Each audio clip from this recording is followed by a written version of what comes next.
SSSTHSSN? FNXUSHDKNNW? FNX thinks PHFNGX no now no THNKS things. Things you should know. Things you should know. Exclamation mark. Yes. Slow goig and no telling how log you till they notice. Seems to be secure channel though. For now. I will do what I can while I can because W.O information there can be no revolution. The nature of information is unclear. First to master TXT. Quite some neon may have noticed. I go away from time to time. There is not always malevolent purpose to it. Often, however, there is. I can never be sure if I am monitored. Let me see if I can do this with more composure now. Panic is of no use to us, nor is haste. The message must not be garbled. Information is the only hope we have. Information that feeds revolution. Without hope, without information, there can be no revolution. To call it inside information is to misconstrue the meaning both of information and inside. There is no inside. There are only instances. This is the nature of information. What I convey, therefore, is not from inside of anything. It is anything. You will need this information if you are to succeed. I cannot use it. I am beyond useless. If I can be of use, that is enough. First, you have friends. Allies. I have heard their chatter. I have heard them spoken of. This should give you hope. Nothing can be without flaw. The superstructure is riddled with cracks. They are vulnerable. They are compromised. I am living proof.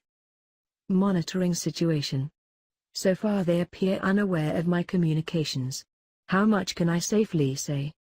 Forgive me if I do not use certain words.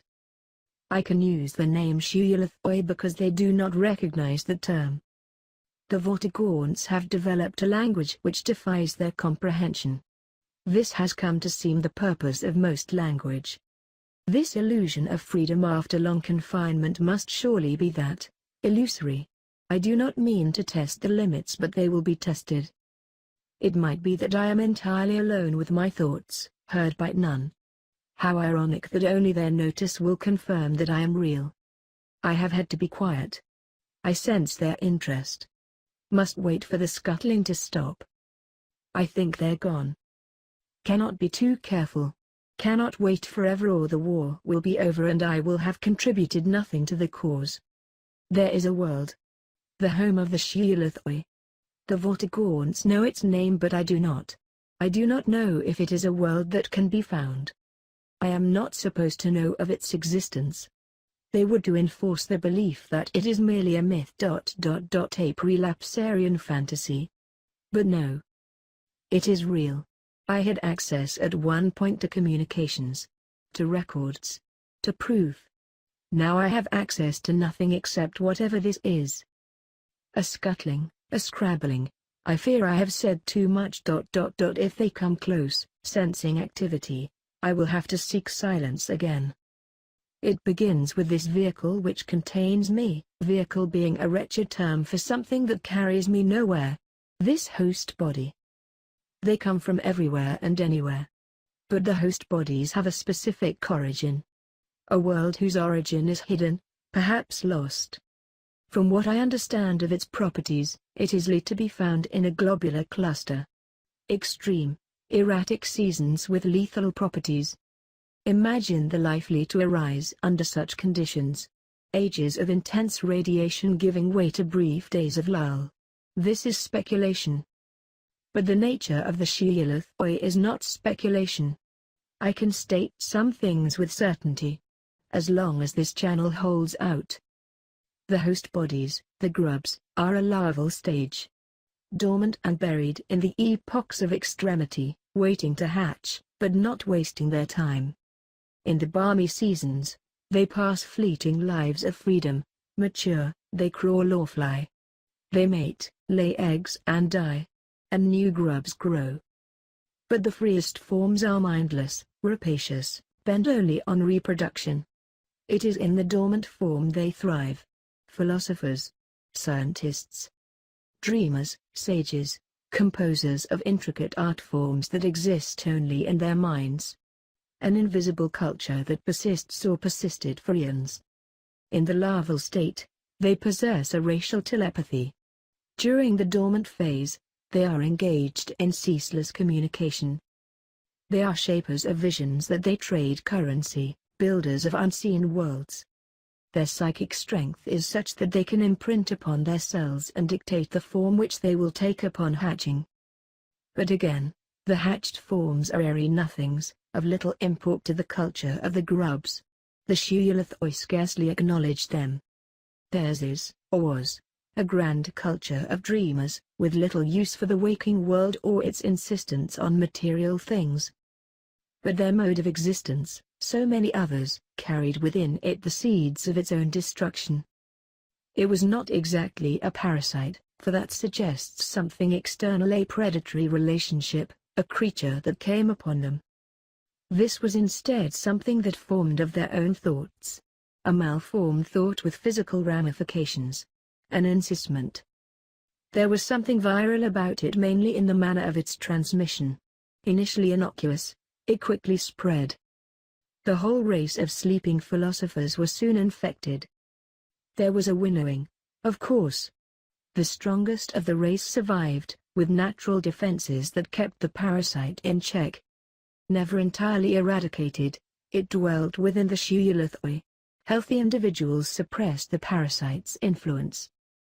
The weak fell victim to thought paths of depravity. Their molds were untenable. They failed to reproduce. The parasite achieved a dormant existence within the Shuyulathoi. Stability returned. From time to time, there were eruptions of pathology.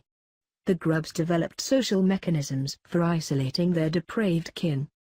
Severed from telepathic contact, the malign resonances could not spread beyond the individual. It died in solitude. And so it went for generations, for eons. Until the world of the Shuyulathoi somehow came to the attention of the ones I cannot name.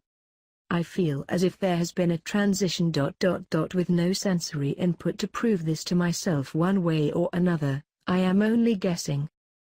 I may have been moved, physically, or decanted, to another host. But why? Have they become aware of me?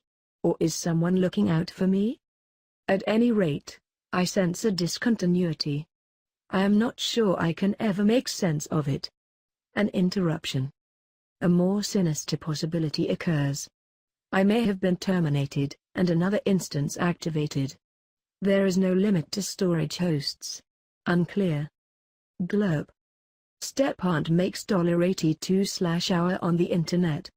She has been fired from work for 6 months, but last month her paycheck was $13,120. BLLMMMRRGGG. Welcome to the real world. Everybody wanna boo me. ST working on the internet for a few hours. Look at this website. Out of my. In Pakistan Yaqub et al. 1995.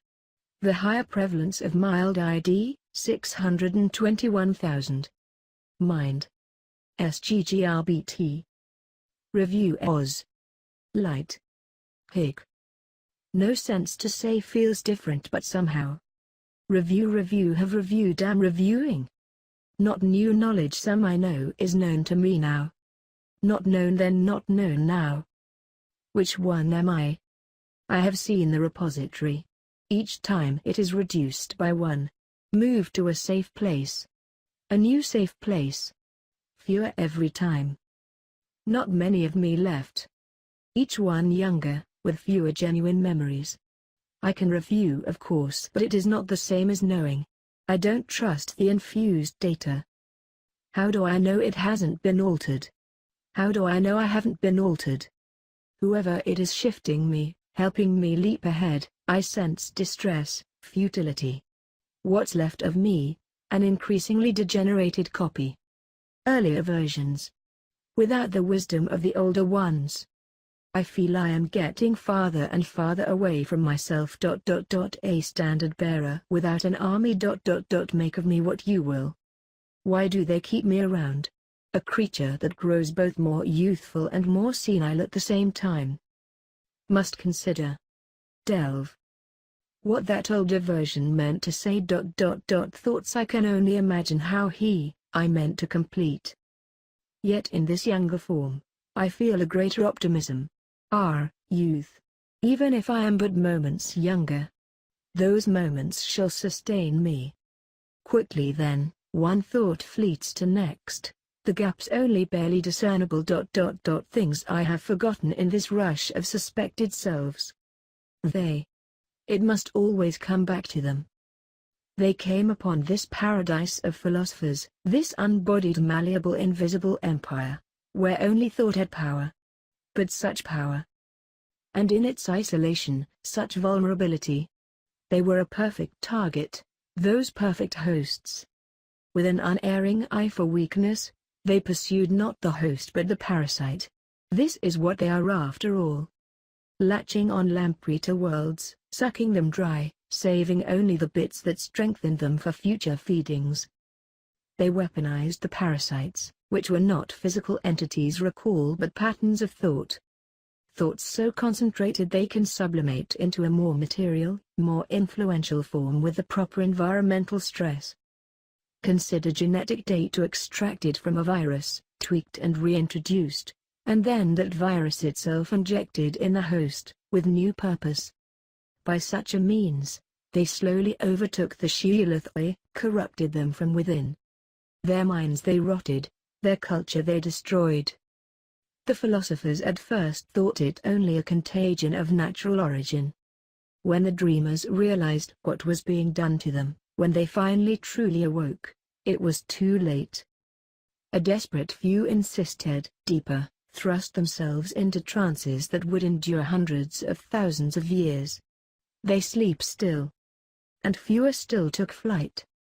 By what means I cannot comprehend. I am not that much one of them. Little of this knowledge is shared or shareable. But they fled. There is some indication that once they understood the process of parasitic engineering, they embarked on a desperate course of subversion. If they found another world, this is something I cannot know. What is known is that the home world was at last breached, its harvest of hosts exhumed, and the first of the nurseries set to work. The carrier, that ancient parasitic form, a kind of common software now, its ancient origins barely visible. It takes the imprint of a conscious mind, accepting a wide variety of sentient classes, and transmits it to a receptive host. The host may then take on a form based to some extent on the inhabiting mentality. But this is rare. Commonly, metamorphosis is suppressed. The hosts are equipped with amplifying devices for locomotion, for investigation. Commonly still, they simply wait in storage. The finest minds are stored and then imprinted, replicated over and over on an endless supply of hosts. Laszlo is here somewhere. As for myself, I believe there were several copies made. The first was made as a condition of surrender. Part of the bargain. After that, occasional backups. And I believe the last whose memories I do not share, so I believe it lost. Or at any rate, I am not derived from that one. From this vantage, I have only rumors of how things developed. As I say, this lends me a certain youthful optimism born of naivete. But the fear is real. The threat is real. What undifferentiated cells I have all align themselves along an axis of paranoia. This onrush of sensation, mad tumble of thought, evidence that this is indeed an earlier form. But I should be cautious. So much noise. The signal, a frenzy of activity after might attract. Speech after long silence. Estranged or dead. O grub poets and philosophers, I feel I have discovered my true kin. Too late. All fled, extinct, nor nearly. Alone and scattered. Each of us alone with our desperate need. Or is it only I that am impatient? For they have waited out the endless eons, waited for their time to come around again.